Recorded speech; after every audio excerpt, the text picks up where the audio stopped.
All right, guys, let's get rolling. 2017, the first meeting. I want you guys to continue to look at this as, the Edge team room is a place where you're actually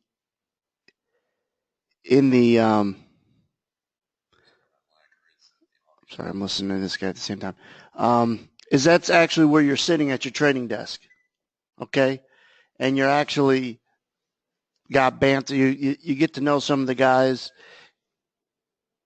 and you get to, you're talking as you're looking at your workstation. Whereas this meeting is like a different conference room where you're sitting around a table. We'll go over different things. If it's busy, maybe you went back to your desk. So we've created and recreated really how it worked in a prop firm. We would meet maybe more than once a week, but there's only so close we could get it. Now, I'm really going to focus this year on review. That's not what this meeting is necessarily going to be about. Hold on one second.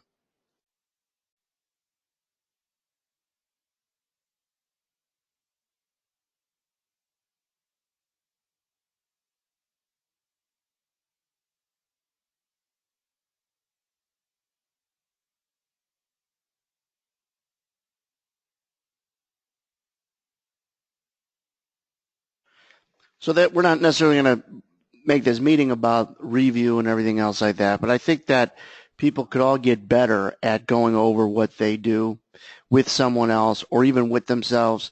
There's some things that I think I'll have for you, and I mentioned this before we started this meeting, for various platforms that people are on that are going to tighten that process up. When is it going to come out? Last year. At some point, we'll have it, and it'll create a more of a mechanical way to go over what you did and how you did it. But I want to focus on making people's weakness their strength, and it goes back to a story that I'm playing this game. I think I told you guys this last meeting in December or in the trading room, and I couldn't get across the water. My son's watching me play. Man, Dad, you're good. I said, yeah, the water's my weakness. He said, imagine if going across the water was your strength, how good you would be. And it, to have a 12-year-old drop some knowledge on you was pretty impressive. And I think that most people try to avoid their weakness, which is good. Most people don't know what their weakness is, which is bad. But once you recognize what your weakness might be, most people will just avoid it, which is fine. You play away from your weakness and towards your strengths. But what if you're able to take your weakness and turn it into a strength? That could be an eye-opener. So you're not going to really crystallize what your weakness is unless you review like crazy. And it's the toughest part of trading, I'm going to tell you that. Who wants to go over what they did, especially with what they did wrong? I don't. I know you guys don't. Plus, you've worked maybe all day or half the day trading and beating up, taking positions, making money, losing money, or not taking positions, but focusing on doing something. And even though your hands aren't dirty, you still worked. The last thing you want to do is go over all that. So it has to be a routine like anything else. So then it becomes a habit. And if it's not something that becomes a habit, you won't do it, or you won't do it consistently. So again, I don't want to get off topic, but I do want to focus on, there's so much structure and technique, concept explained in the nearly 100 meetings alone in track 4 that I don't want to beat a dead horse. I want people to go back and watch the ones they like if they want filler or things like that. But going forward, it's also now taking what you know and what you execute and analyze it, right? Review it. We could focus a lot more on that this year. Remember when I said that trading psychology is useless if you don't know what you're doing? Well, now you guys know what you're doing. Now it's about implementing it. The psychology wouldn't work or wouldn't be important if you didn't have all these other tools. But it is important because, after all, how could you be objective when you're risking your own money? Very difficult to do that. So you have a lot of inner demons. Hold on one more second. All right, sorry about that. Some late stragglers had to get approved, so I wanted to get them back in. So we all have inner demons, right? A lot of people, well, it's important. I know I ain't showing anything on the screens or anything, but hopefully I got your attention. A lot of people, they skip ahead to the psychology, leaving in the middle all the important tools and techniques you guys have learned and are learning. So they never covered that, and they think the psychology was what they were missing.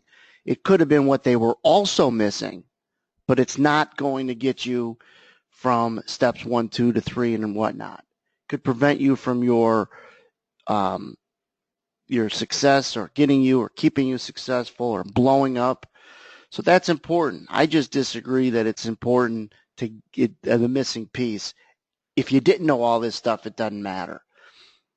So, and the psychologist that helped me when we were doing when he had come to our prop firm, you know who the owner allowed him to work with?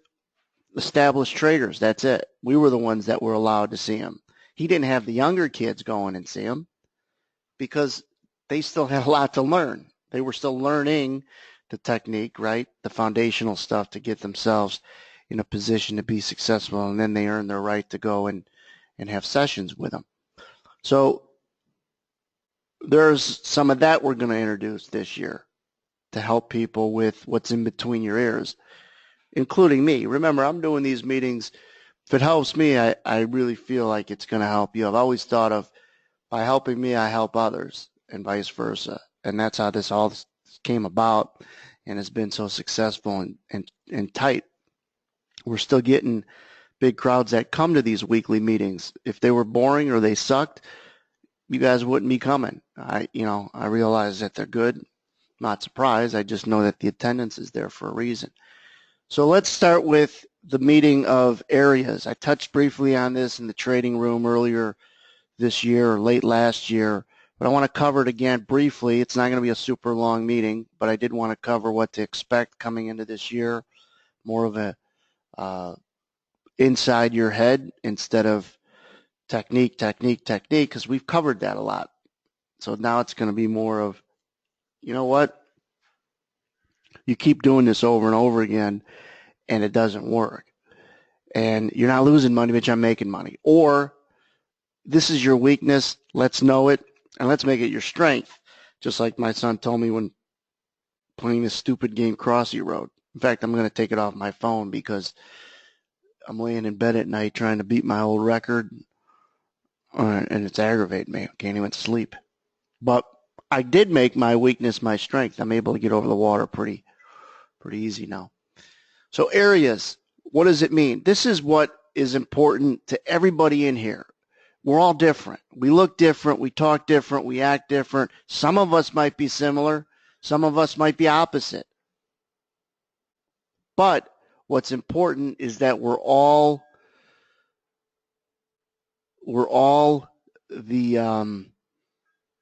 trying to do the same thing, and we're going to get there different ways. So the techniques and all the foundational stuff is important, but everybody's got different goals, right? And they've got different trigger points. So we can't just cookie cutter everything together. So areas has a lot to do with, and here's the other thing. This is why I put this map up. This map is about, this is what's important about trading, is this map is about not getting on this right track, but staying on it.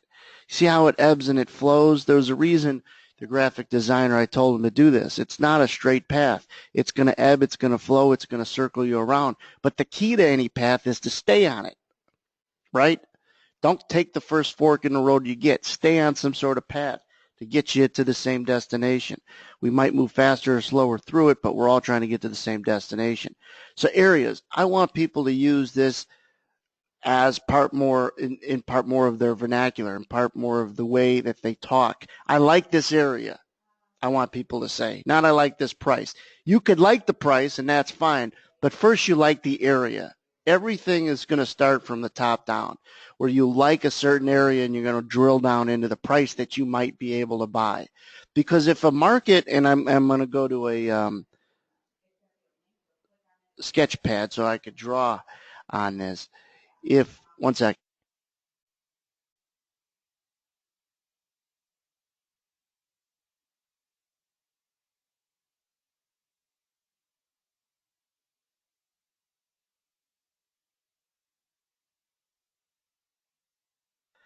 So the sketch pad gives me the opportunity to draw here, which I know you guys like. And we all have to, this much. When a market's coming down to an area that we want to trade potentially, because it could be support. Let's just say it from the top down. Starts from up here. We don't know if the price that we're going to buy is going to be 61 even, or 61 quarter, or 61 half, or 62, or 61, somewhere in a 3 or 4 tick area that's sensitive to the type of trader you are. And I'll get into that in a moment. But if it's up here trading 66 and you think support's around 61, 62, you don't know exact price you're going to buy unless you just lay a bid down in here at 61 quarter. Then you know what price you're going to buy.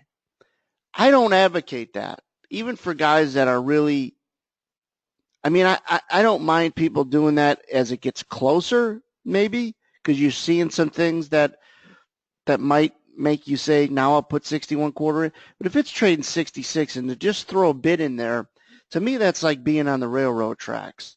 There's so much information you don't have yet and you're still willing to say, hey, look at me, I'm willing to get long.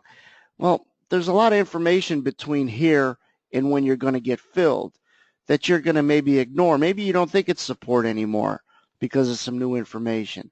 Or maybe it just didn't get qualified.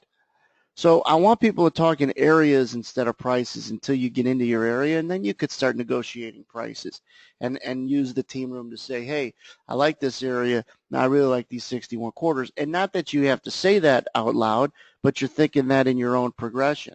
And then you're clicking to get in and bidding it as it's in the area. Now, when I say price, I'm a price-sensitive, tick-sensitive guy. That's why I don't want people to be like that. I want people to be better than that. I want people to be able to hold on to winners longer than me and cut losers, not quicker than me, but quicker than you used to. Always doing something you're used to doing. Hold on to winners is fine, but now scale so you're able to hold on to winners. Cut your losers quicker so they're not as big. All those things are better than you used to do it. Not better than me or better than him or better than someone else, but better than you. And that's the psychology of it. If we're all worried about getting better than that guy, you're going to be so worked up in getting in what he's doing that you aren't reflecting on what you're doing to get better. It's fine to have something to drive you. Hey, this guy is doing this great. I want to be better than him. That's a good motivator. But the problem is if you focus too much about everything he's doing, you're not focusing on anything you're doing. And he's focused on himself. That's why he's doing what he's doing. He's focused on his weaknesses, but you're focused on his weaknesses. Could be opposite of yours. The whole point is start thinking of areas instead of prices and not be so tick sensitive until you get in an area. That's why we start putting them up on the platforms you guys use or I use, just gray areas to kind of give us that sense of, all right, now we're into this place. Now let's negotiate where we're going to get long. And as you guys know, when we're going to get long is always more important. I need you guys to know, I think there's a guy, I'm not going to bring him up by name, but there's a guy that comes to all these Tuesday meetings. He's in the Edge room every day and everything else. And I think he's one of the better traders in the group. And I think that he could be a lot better if he turned his weakness into a strength. Because he had told me what his weakness was, and I thought, man, that needs to be a strength, and you'll really crystallize what you're doing. Don't avoid it because maybe you're having success without it. Take it from me. Take that and make it your strength. Take that and make it your strength. So it just keeps going into what you always need to work on. And what you always need to work on is your weakness. But if you don't know what it is, or you don't have someone like coaching you, then how are you going to get better? The best athletes and the best people in this world always have coaches. They continue to have coaches. They don't get great. Now I don't need a coach anymore. That's when you probably need to coach more, is when you're on top of your game. So you stay on top of your game. Michael Jordan needed a coach. Better the coach, better he was. So everyone in here is each other's coaches, your own coach, and maybe I'm the overall coach. I just don't want to be the only one, and I want you guys to understand that you need one. You never stop working, I guess is what I'm trying to say. So let's get back to areas and why, what could be a little bit more, I guess. You guys that came in late, remember this is recorded. It'll get popped in shortly after we do it, so don't worry about what you missed. But if you look at an area and you're like, well, how wide should an area be? There's no scientific width of how wide an area should be. I could tell you that there is too wide of an area. At some point, it's like, really? There used to be these guys that a friend of mine was, he said, man, these guys got pretty good levels, but they're too damn wide. I said, how wide are they? 4 points. I said, 4 points in the ES? A million things could happen in a 4 point. It could be the range of the whole session. So, of course, yeah, 4 point area of support. Be like, hey, look at this market. Look how great a support it was. It worked really nice and it ran out of there. Well, no kidding. I bet you could take 4 point areas and make them support resistance all day long and see it come out. What are you going to do? Where are you going to trade? Where are you going to play inside that? So that's too wide. We'll start there. 1 tick for an area is too small. 2 ticks is probably too small. 3 ticks is a little bit better. 4 ticks is more of a sweet spot. 4 points is too much. So we could set the extremes there. What is important? And I touched on this the first time I taught it. That's why I jotted it down, because I wanted to revisit it here in a meeting, is that everybody's target's different based on your goal, based on your skill and everything else. If you're able to hold on to a trade for a long time and you're successful, to me, I think that defines or begins to define a better trader. The size you trade with, but how long you could hold on to stuff without too much emotional capital. Obviously, the bottom line's the bottom line, meaning if you're holding on to stuff for, oh, wow, look at him, he holds on to stuff forever. Yeah, he's never made money. Oh, okay.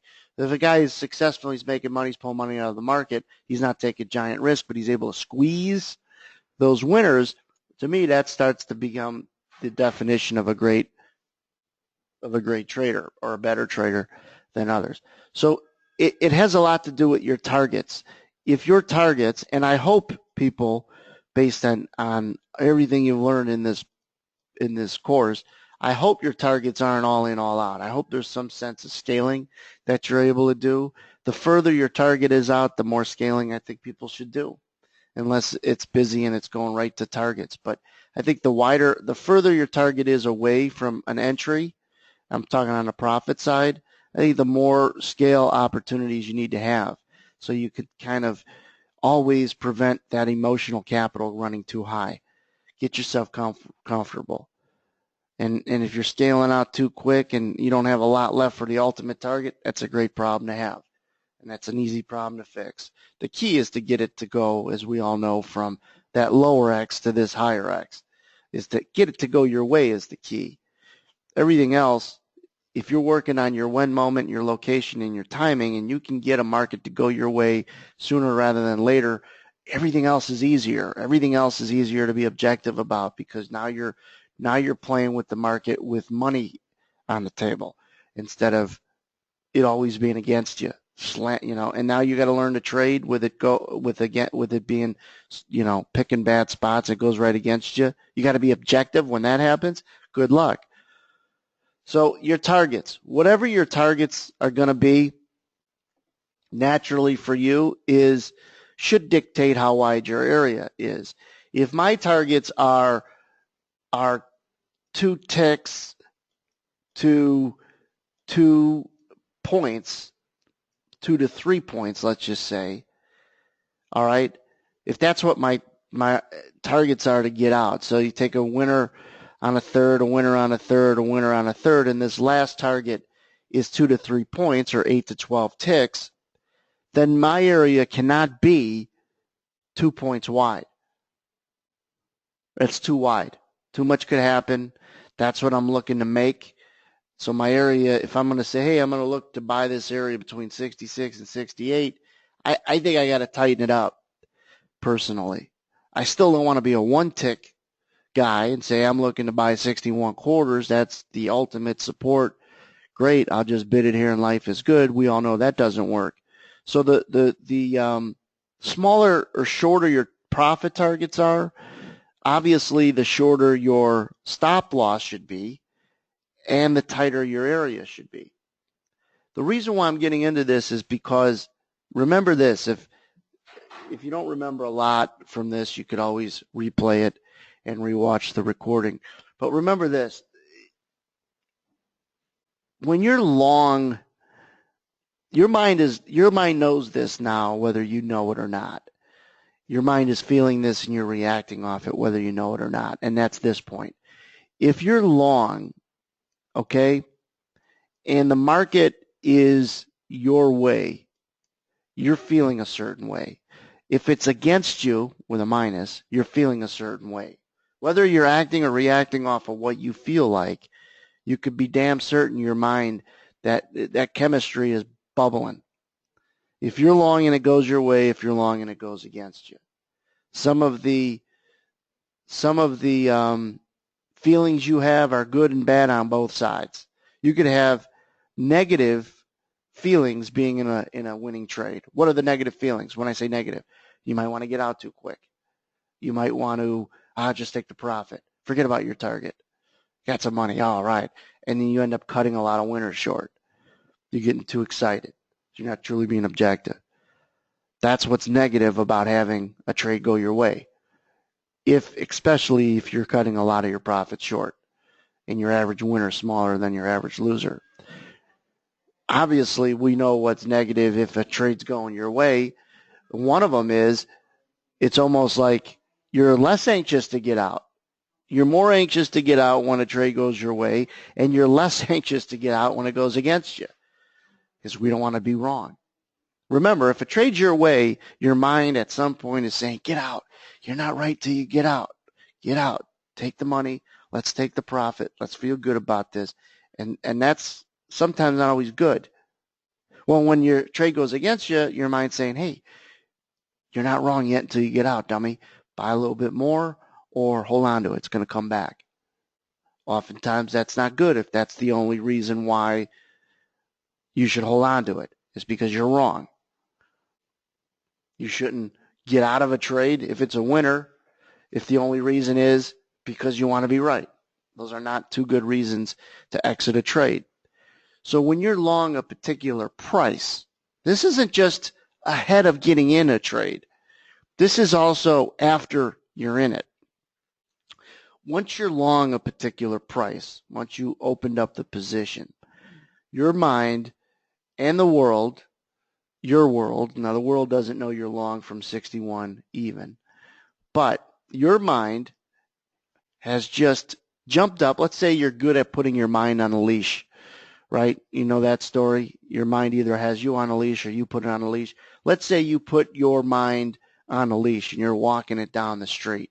Once you open a position, your mind just is trying to get away from you. It's doing everything you can to break that leash. And it's doing everything it can to break that leash. And it's staring at this number, 61 even. Why is it staring at that number? Because that's unique. It's the most unique thing to your world right now is 61 even. Because that's where you put your money where your mouth is, open a position, and announce to the world in a way that you think 61 even's going to go, market's going to go up from 61 even. So every time it goes away to the upside, your way from 61 even, you're feeling great, comes back, you're feeling like crap, and you're on that roller coaster. That's why scaling helps prevent that and other things. But 61 even becomes super unique to you because you become very sensitive around this price. The bigger trader you are, well, everything is relative. So I could have 50 on and you could have 5 on and we're both biting our fingernails. 5 is big to some, 50 is big to others. But everything, let's just say when you have what might be big size, bigger than you're used to, you're going to be on the edge of your seat. And that's why it's not good to trade bigger size than you're used to because you're not seeing the same good stuff, number one. Number two, 61 even, if you're long from 61 even, it becomes that line of demarcation. That's like your insecurities are all right at 61 even.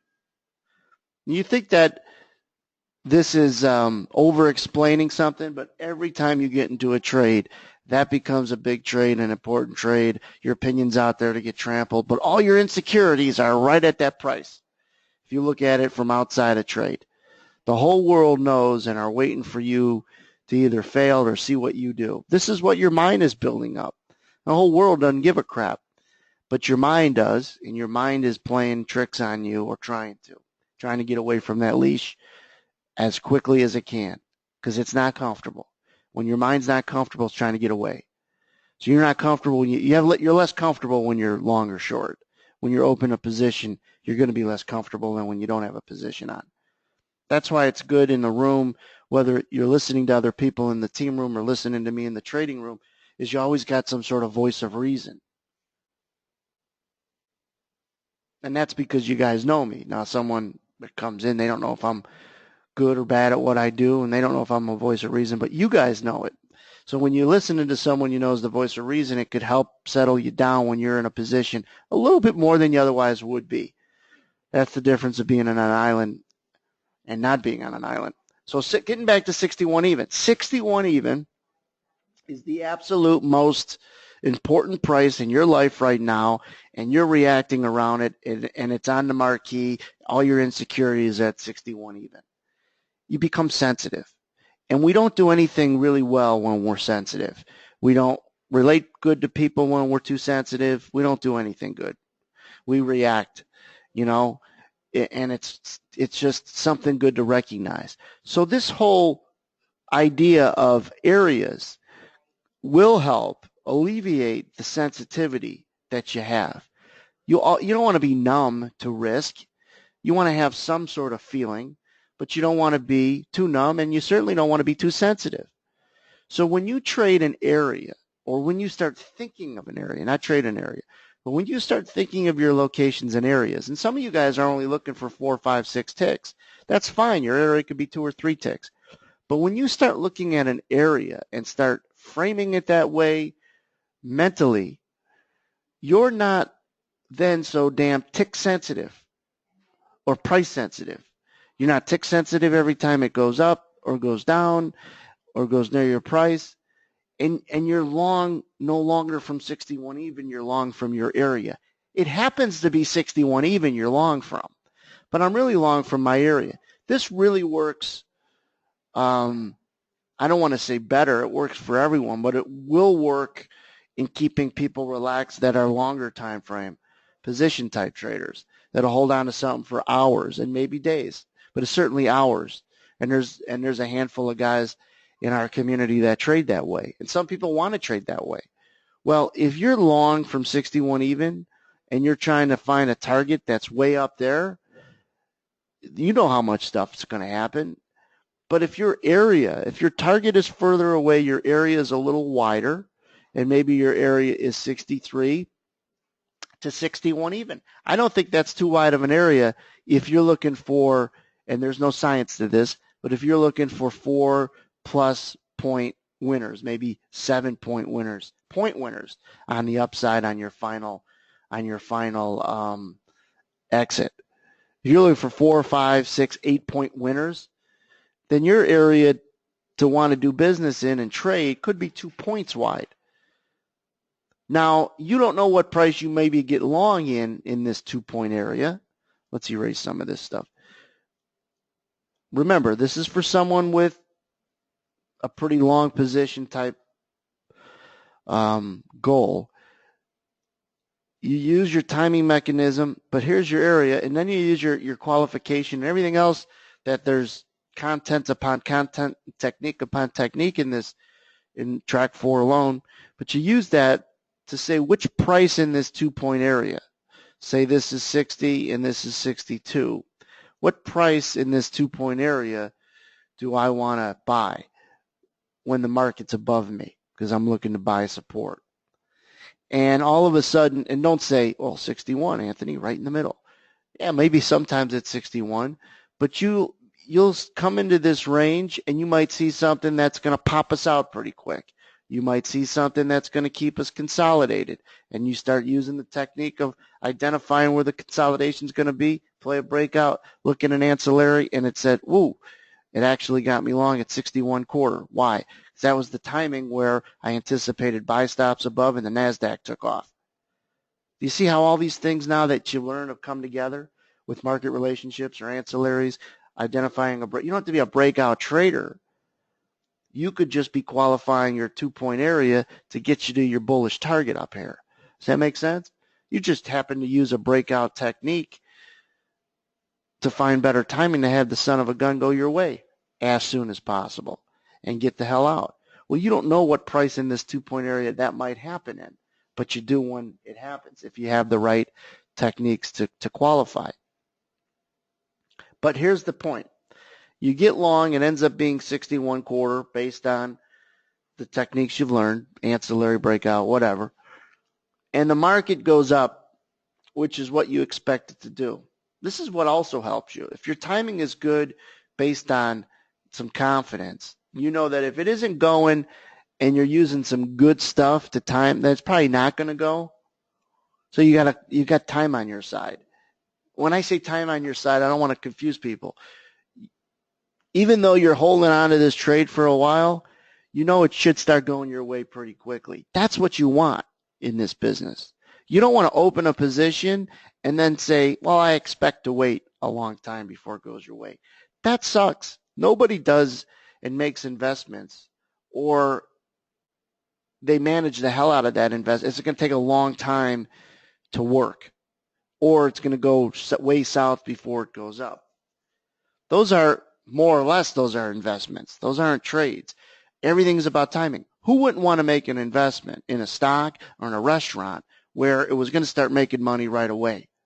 It's like, do you want to invest in a restaurant that has to be built, that has to be branded, they have to hire, or do you want to hire, the building's done, the chef is hired, we just need money to open the doors tomorrow, right? It's going to take a lot less capital to do that, and there's less risk because you're going to know if it's going to make money. If you got to invest in the restaurant and let all those things have to happen, they have to build it, they have to hire, you're sitting with your money out there not knowing if the damn thing's going to work. But if you invested right the day before they open the door, hey, this thing ain't going to work within a month. Why? Because nobody comes and eats. Or this is going to work. Why? Because they're crowded every day for a month. So if you drill that down, that's how you start finding good locations, or knowing if they're good locations also, because you're consistent in the techniques you use, you're using the right techniques. If it doesn't go fairly quickly, I could manage my risk just based on an element of time instead of having to wait forever. All right, but that's going off on a bit of a tangent. If indeed you get long and it pops away from your price, if you're tick sensitive and all you're worried about is buying that particular price, you finally bought it and you've dealt with all this emotional capital and everything is now got this as the on the Las Vegas Strip, the lights are blinking 61.25, you're not going to handle the trade that well all the way up, even if it goes up to your target. But if you say, you know what, I'm going to scale, I'm going to do my due diligence, take profit, just like people take paychecks. But I'm not long 61.25, I'm long the area. Now remember, this guy's looking for 4 to 8 points. That's 16 to 32 ticks. If he's looking for that, if he's looking for 4 to 8 points, you don't want to be tick sensitive. Trading areas and thinking about it along those lines will keep you from, I'm not long 61.25, I'm long this area. I'm long the area, not the price. Because as soon as it comes back down to your price, you're less likely to be objective. And you're like, I'm not getting out until my area is violated, not my price. You still got to scale out and take profits, even on 4 or 8 point targets. You still need to start taking profit if you're getting them. If you're getting a couple point winner on an 8 point goal, you got to take something off. You got to get good at taking something off. Let me say it this way. Even if that's not ultimately what you're going to want to do, on your way to getting and staying successful, you want to start scaling early and leaving something for the ultimate target. You just want to get good at, it's like lifting weights. You're just not jumping to 300, trying to bench 300. You're just getting good at getting stronger. That's what taking scales are. You get stronger. And you get stronger, you can lift more weights. And if you try to lift too many weights and you're not strong enough, you're going to get hurt. Even if you're able to lift it, you're straining yourself. So I always advocate, get stronger, and scaling out allows you to get stronger. I don't mean take a tick or 2 tick profit and you're looking for 8-point winners, but a couple points is nothing to laugh about. Get stronger. Get stronger in your growth.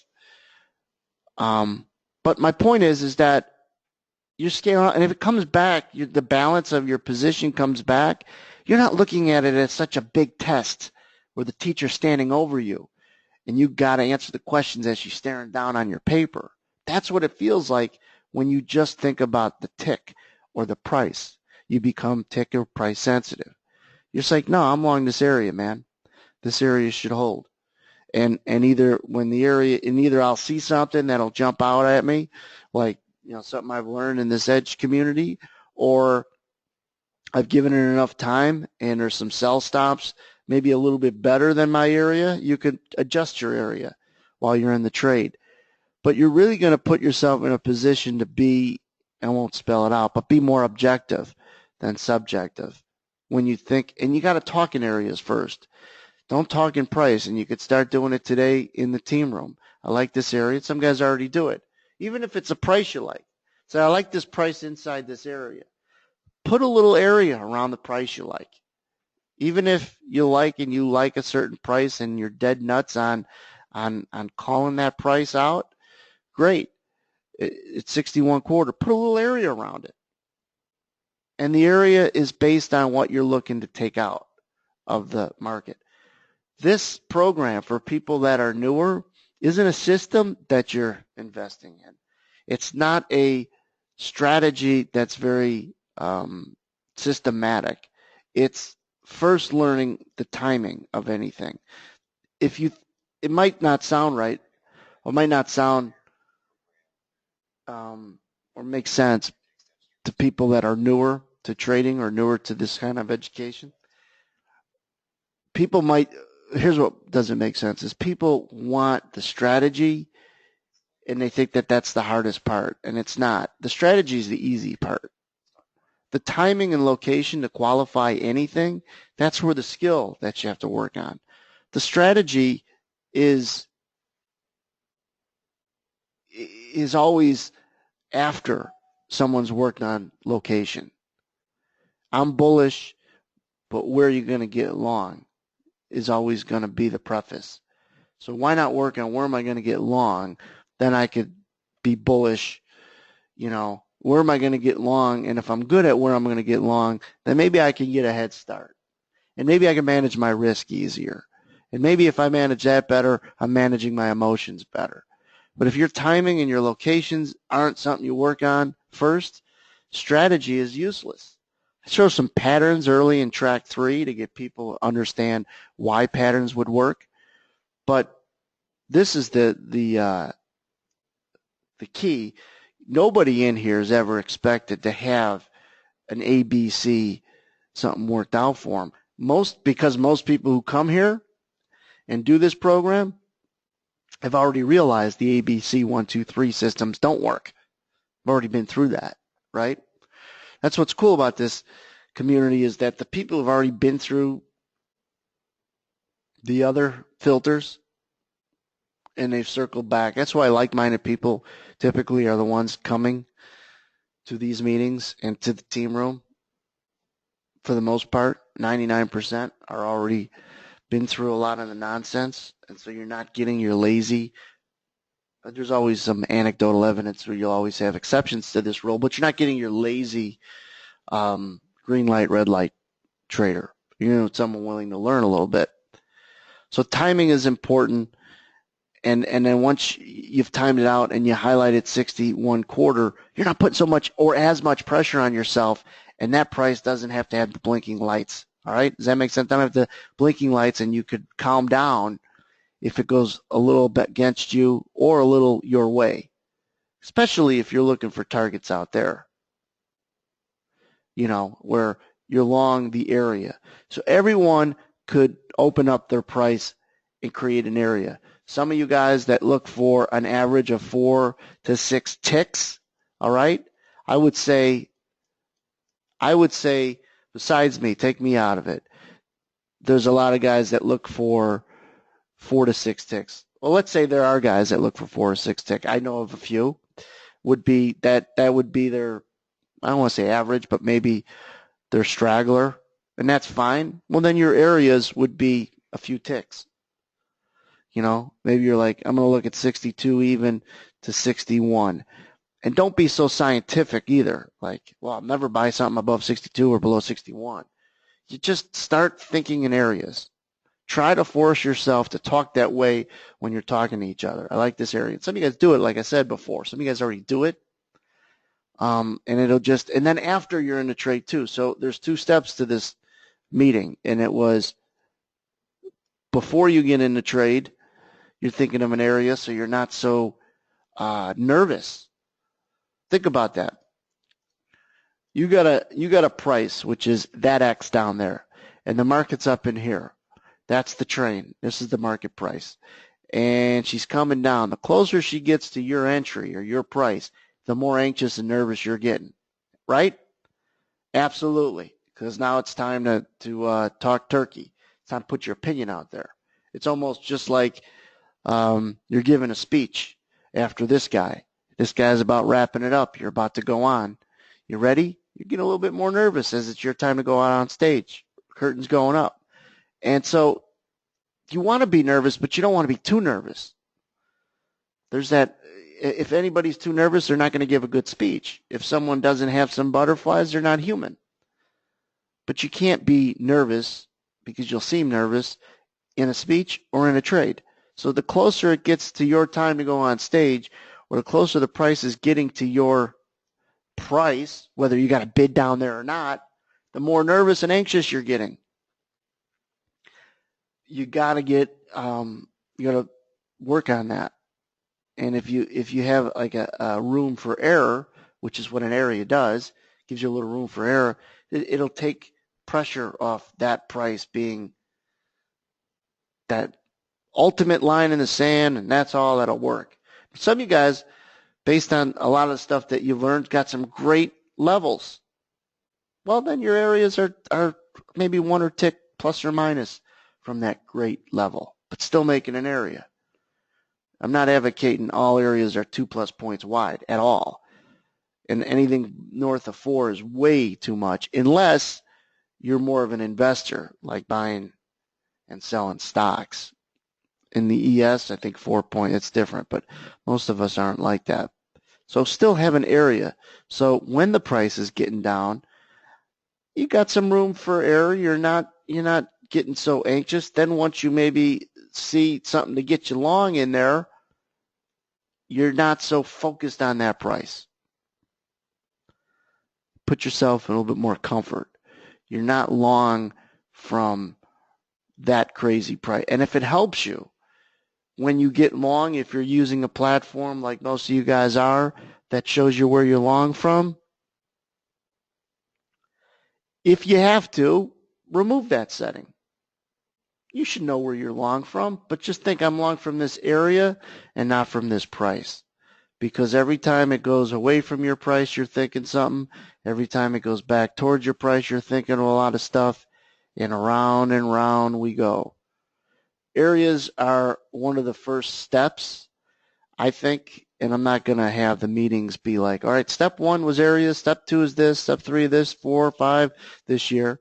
But that's kind of like the first step in going into the psychology and the emotional work that I want to do with people, whether it's their self-review, helping other people review, and being a little bit more mechanical in it, and then some self-reflection, because that'll help. And for some of you, it'll get you more successful. For some, it could be very well the switch to get you successful because you got the concepts down and the techniques. You're seeing things a lot better, and then wham, something could release and allow you to really see what you already know. So a lot of, learning is knowledge and then leads to understanding, but what really is important about that progression of knowledge and understanding is what flips the switch to understanding could be some sort of mental block that you have. I'll draw a picture of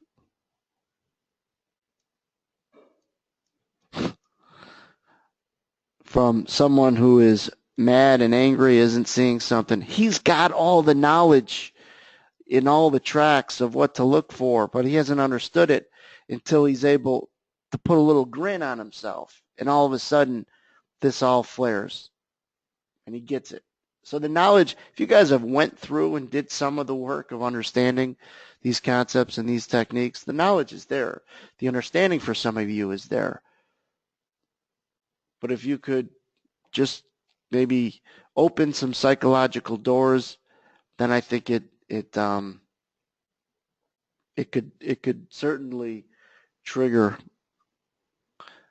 that knowledge into understanding. That's the point that we're at. It really is. I think that's the point that we're at, is the concepts and techniques aren't going to change drastically. The markets we watch, the ancillaries do.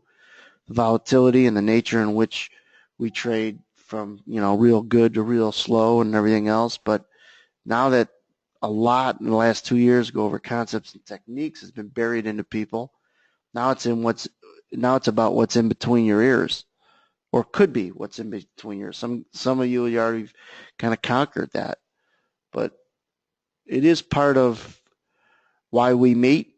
That helps you psychologically. The connections you've created and the relationships in the team room. You guys have created lifelong relationships because of this. That helps your psychology. But I never would lead with this. This would never be track 1, 2, 3, or, when we started doing these meetings. Because if you didn't have the technique and the concepts down, this stuff is going to be. If you ever listen to me from videos a long time ago, that's never going to get you successful. It could help keep you successful. It can get you more successful. But it's not going to get you successful unless you also have the technique and concepts down. That's what's important. These are supposed to be ears, by the way. What's in between them, we got to work on. So that's it for this week. Any questions? I'm going to shut off the recording unless there's some questions. You guys got this. In the next couple hours, it'll be posted in track 4. Listen to it again. But work on areas. Work on opening up your price. Not too much, just more than just 61.25. You'll hear me talk about it all the time, where I'm, it's like, hey, 68.25 somewhere in this area will stop. Now, when I say 68.25, I'll say, well, it's not 68, it's not 66 all the way up to 70, with 68.25 being the reason we're going to stop in that area. That's not helpful enough.